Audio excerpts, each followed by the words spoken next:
Well, yeah, not often that I get a day off that I've got some help here. So today it's 2 days after Nyepi. It's basically the second day of the year. Interesting fact, fun fact. The year here in Bali is 1947. How did I work that? Well, I believe the official first Nyepi, New Year's Eve, here in Bali was back about 73, just put up there, back about 73 AD. And so working from there forward, we've got, it's about, yeah, 2025, so that sounds about right to me, my hot sweaty math. We are down at our little property, or up at little property, and look, if people ask where it is, it's halfway between Canggu and Tabanan. So this is in the growth area. This is where a lot of farming land is being absorbed for building. With the population boom and the need for housing over here,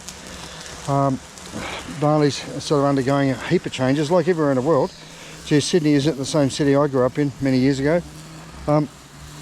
So this area, which is quite urban, right next to some rice fields, which unfortunately are gradually disappearing, to go through the process of getting them declared residential is actually quite a big mission. And it's not just something people just turn up and start chopping down rice fields and getting rid of the cultural customs of Bali. There are literally millions of acres of rice in under cultivation throughout the whole of Bali. But certainly in these areas close to the main cities and towns, it's becoming more favourable to put residential developments. Okay, so people say, Mars, how's your house going? Have you built it yet? Well, guess what? No. And a couple of reasons for that. We did a bit of earthworks last year and just sort of scraped out the bank, and we're very strongly advised by the locals to leave it settle for at least one full wet season so that the ground could settle in before you even start putting foundations or building. We've got a little bit of earthwork still to do to build that up so it's not too steep. And the plan is we're going to put some units down the back, and we're going to put our house here in the front somewhere. To do that, we need some retaining walls. The river, which comes down the side, I've got to be careful where I stand here, is actually eroding away some of our bank. So we're going to have to put a little retaining wall in there and divert the water away from continuously washing out our little section. Otherwise we're losing about 50 square metres, so you don't want to do that. It's half a building block. That's my swimming pool. But Jonathan and his mates have come down to give us a hand, and we're just going to cut and also do a bit of roundup down here. I've got to say, I was only here a few weeks ago and the grass is already getting bloody long, but we're going to try and keep it under control just so it doesn't get away from us, and also keep the dangers from snakes and stuff away. Where is our house? That's what people are saying. When are you building? How's the build going? I'm going to follow the build day by day. Finally, after about 8 years, we had a place I used to live in New Zealand, and I had a place in Auckland that was subject to a small landslide, a very minor slip, but it undermined the foundations of our house.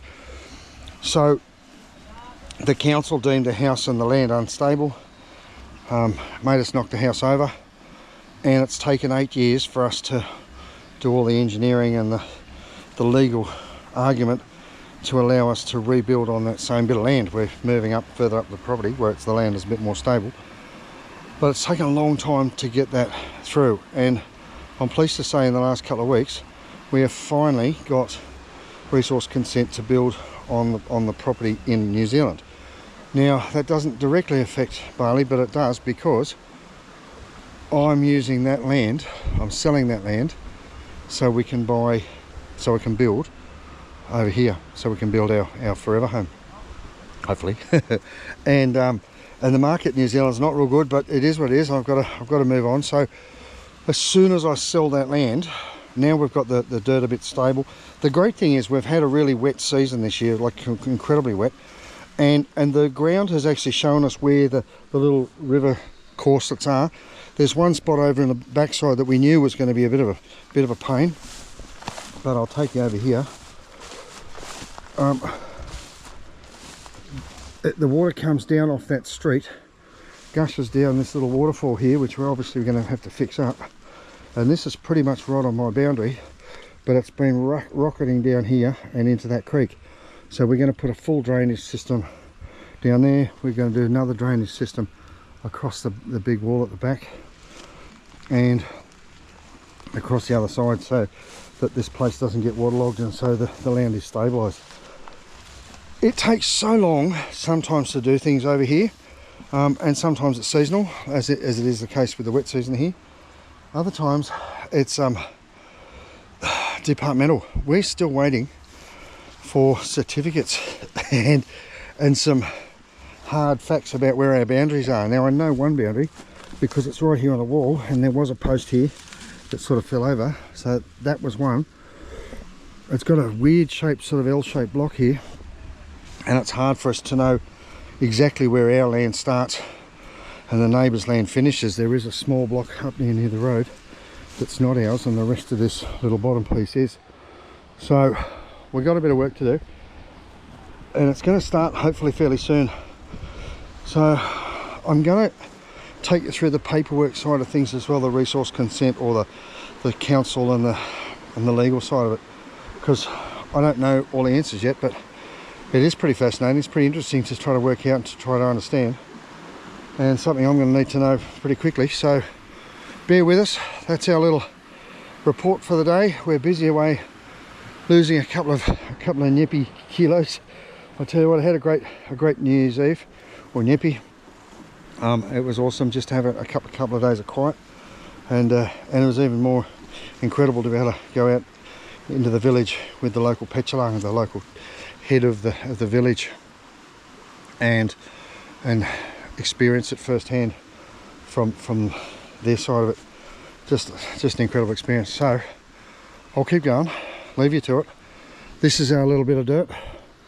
There's the hard workers stopping to have a quick drink. The cows up there saying make sure we're doing everything right. We did have some extra banana trees that fell over, but the good thing is they've left us a few nannies. So we've picked them, we're leaving them to ripen up, and hopefully we'll have some pisang goreng, some fried bananas coming up soon. Oh, a lot of work, hot day to do it, but at least we're getting it done. Hey, happy New Year, and all the best. Catch ya.